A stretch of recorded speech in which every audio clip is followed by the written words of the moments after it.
Hello friends, welcome to best cooking. இன்றைக்கி நம்ம வெயிலுக்கு ஏற்ற ஒரு குழு ரெசிபி தாங்க செய்ய போகிறோம். வாங்க இது எப்படி செய்யலாங்கிறதும் பார்க்கலாம். ஹலோ ஃப்ரெண்ட்ஸ், இன்றைக்கி நம்ம ஒரு மேங்கோ ஜெல்லி கேக்கில் தாங்க செய்ய போகிறோம். இதுக்கு ஒரு அகலமான ஒரு பாத்திரம் ஒன்று எடுத்துக்கோங்க. இதில் நான் ஒரு 100 கிராம் அளவுக்கு நான் சைனா கிராஸ் ஆட் பண்ணிக்கிறேன். சைனா கிராஸ்ன்னு சொல்லலாம், கடல் பாசி, அகர் அகர், இது எல்லாமே ஒன்று தாங்க. இது ரெடிமேடாக நமக்கு சூப்பர் மார்க்கெட் கடையில் கிடைக்கிது. அப்படி இல்லாதவங்க என்ன பண்ணுறீங்கன்னா ஜெலட்டின் பவுடர் கிடைக்குங்க. ஜெலட்டின் பவுடராக இருந்துச்சுன்னா அது பேக்கெட்லேயே இருக்கும், சின்ன பேக்கெட் தான், அது ஒரு பேக்கெட்டை நீங்கள் யூஸ் பண்ணிக்கலாம். இப்போ இதோட நம்ம என்ன பண்ண போகிறோம்னா ஒரு 2 டம்ளர் அளவுக்கு இல்லை நம்ம தண்ணி ஊற்றிக்கலாம். தண்ணி ஊற்றிட்டு இதிலே நான் சர்க்கரையை ஆட் பண்ணிக்கிறேங்க. இதில் நமக்கு எந்த அளவுக்கு, அப்போ ஜெலட்டின் பவுடர் போட்டிங்கன்னா உங்களுக்கு அதிகமாக ஸ்வீட் தேவைப்படாது. இதுவாக இருந்தால் உங்களுக்கு ஒரு 100 கிராம் அளவுக்கு சர்க்கரையை நான் ஆட் பண்ணிக்கிறேன். இப்போ இது எல்லாமே நல்லா கரையணும். நம்ம அடுப்பை ஆன் பண்ணி இது ஒரு 5 நிமிஷம் நல்லா கொதிக்க விட்டுருங்க. கொதிக்க விட்டால் உங்களுக்கு இந்த கடல் பாசி என்ன ஆகும்னா நல்லா கரைஞ்சிரும். அது வரைக்கும் நம்ம நல்லா இதை கொதிக்க விட்டுடலாம்.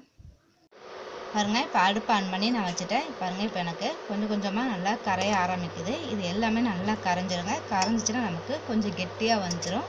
அந்த ஸ்டேஜ் வரைக்கும் நீங்கள் நல்லா காய்ச்சிக்குங்க.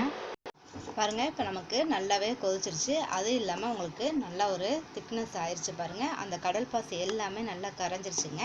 இப்போ இந்த ஸ்டேஜில் நம்ம அடுப்பை ஆஃப் பண்ணிடலாம்.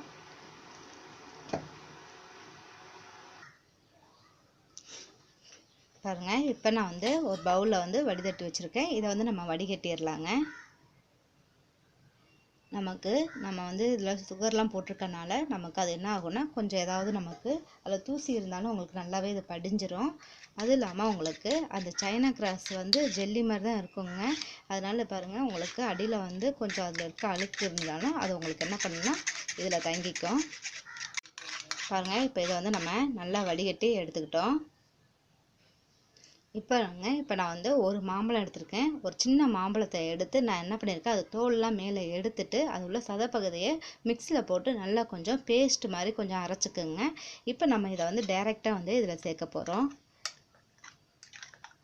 இதில் சேர்த்து இதை நல்லா என்ன பண்ணுறீங்கன்னா இதோடு செய்கிற மாதிரி நல்லா இதை நம்ம மிக்ஸ் பண்ணிடலாங்க.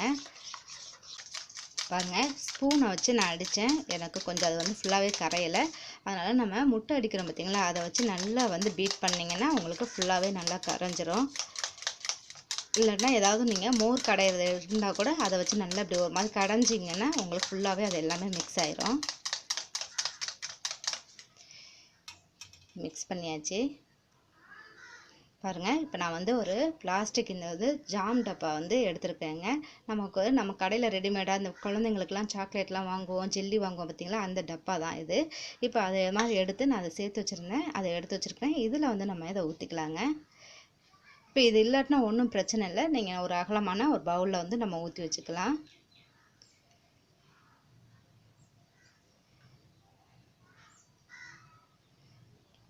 இப்போ மீதியை நீங்கள் ஏதாவது சின்ன பவுல் இருந்துச்சுன்னா அதில் ஊற்றிக்கிங்க. இப்போ இது எல்லாமே ஒரு 5 நிமிஷம் இது அப்படியே வச்சுருங்க. இது கொஞ்சம் ஆறின பிறகு இதை நம்ம ஃப்ரிட்ஜில் வச்சிடலாம்.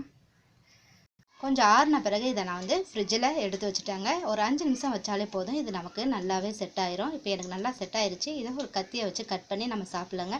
ரொம்ப அருமையாக இருக்கும். நமக்கு ஒரு சூப்பரான மேங்கோ ஜெல்லி கேக் ரெடி ஆயிடுச்சுங்க. கண்டிப்பாக நீங்கள் ட்ரை பண்ணி பாருங்கள். உங்களுக்கு பிடிச்சிருந்தா லைக் பண்ணுங்கள், ஷேர் பண்ணுங்கள், மறக்காமல் சப்ஸ்கிரைப் பண்ணுங்கள். Thank you viewers.